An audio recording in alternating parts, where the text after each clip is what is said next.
How y'all doing? Tonight we're going to talk about AI. I haven't posted anything in a while because I've been trying to learn to do something new, and that's learn about AI. Since they're probably going to be our bosses in the near future, I figured I better learn something about my boss. But right now, I don't think we have a whole lot to fear, even though there's the new AI tools that are available for you to use these days are nothing short of miraculous. Well, it's a long ways from Terminator. And but I have a book I wrote, Rise of Fire, Eyes of Fire, Rise of the Warrior, and I wrote the book several years ago, and it was edited by Lori Wilson, and she did a great job of editing. I mean, my imagination and her attention to detail, I think we created a pretty good book. But recently, there's been some text-to-speech software that's come out that's just remarkable. I've been looking at video editing. I've been doing video editing, and now I'm looking at AI video editing and AI, well, just about everything AI there is. I've been looking into it. And anyway, I took my book, and I took a little tiny tidbit of one chapter, and I had a voice, a computer AI voice, read it. And I was really shocked about how much emotion it has in it. But I'm going to go ahead and play this and record it right now. Hopefully it'll all be good, and we'll see what happens. Chapter 4. Billy Teaches School. Sissy hung up the phone, looked up at a picture of Billy holding up a bunch of fish with that cocky, shit-eating grin on his face. It always seemed to be plastered on his face. She shook her head and thought to herself, "What do I see in him? He's definitely not the best-looking guy that I've ever met. It's always been a roller coaster ride with him, sometimes hot, sometimes not. The one thing I knew for sure," as she thought back to a time when she was a freshman in high school. There was this really popular senior. He was real hot with wavy black hair and light green eyes. His family was the richest in Hemphill County. My father and mother loved him, of course. His name was Michael Ward. He was always making moves on me when we were alone. Then he asked me to go to that party with him, and he said he would pick me up. I felt so privileged. He drove a new jet black Vet.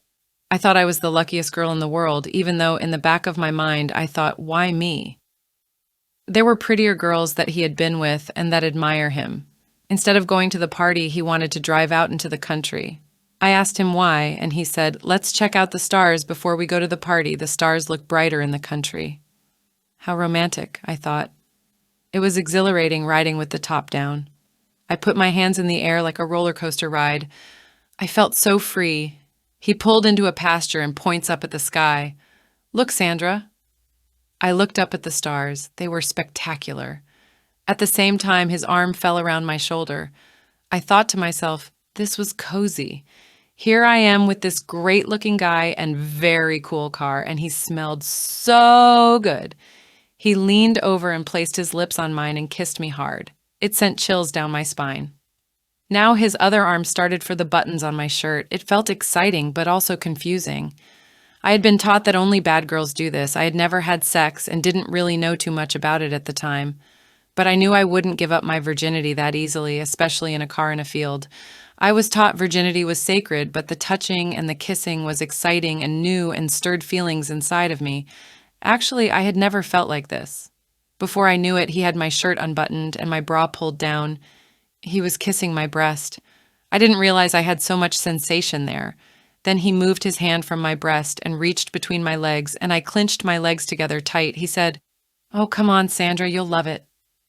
As Michael started to rub me between my legs, I told him I wasn't ready for that and that maybe we should become boyfriend and girlfriend and see where it went. He laughed cynically out loud. He pushed his hand in between my tightly clinched legs. With the other hand, he tried to unbutton my jeans while he pushed me back into the chair with his shoulder. I didn't even have time to react. It was all happening so fast. I tried to push him back, but he pushed even harder. The ecstasy that I was feeling before had now turned into fear. Then the fear turned into adrenaline, and I shouted, "Get off me!" He pushed me down even harder. I was grabbing to try to get his hands away from my thighs. He took his forearm and pinned me down by the throat. With all the power I could muster up, I popped him in the nose. His nose started to bleed instantly. He yelled, "You bitch!" He hit me on my left cheek. Unfortunately, he was wearing his class ring, which hurt even worse. While she thought back, she reached up and touched her cheek, where she had a small scar that looked like the school mascot. The impression of the ring molded into my skin. He struck me with such force, blood began to run down my cheek. I opened the door and he grabbed my sleeve to pull me back in the car, and I yanked so hard with all my might as I fell out of the car that it tore my sleeve. I jumped up to my feet and ran toward the biggest stick I could find. There I was standing beside the car, my shirt still open, my breast exposed, and a crazed look on my face. Clutching tightly to the stick, I screamed, "Stay away from me, you fucking bastard! I will fucking kill you!" I was terrified because I had nothing to back up those words. Wow, right? I mean, that sounded pretty human-like, and with a lot of emotion. And just a few years ago, this would have been impossible. And you're probably wondering what happens next. And if you want to know that, pick up my book, Eyes of Fire, Rise of the Warrior, by Harold N. Pison. And that's me. And also, it's kind of interesting because I'm going to make an audiobook of this. And I'm planning on trying to put it out pretty soon. And I'm hoping to use different voices for each character in the book. And the book has over 50 different characters in it. And and it's kind of interesting because it jumps from one faction to another faction. In this part of the book, I'm basically introducing characters and creating some type of backstory for them. And I hope you check it out. And if not, check out the audio book I'm going to be putting out here real soon. And y'all have a good evening. Bye-bye.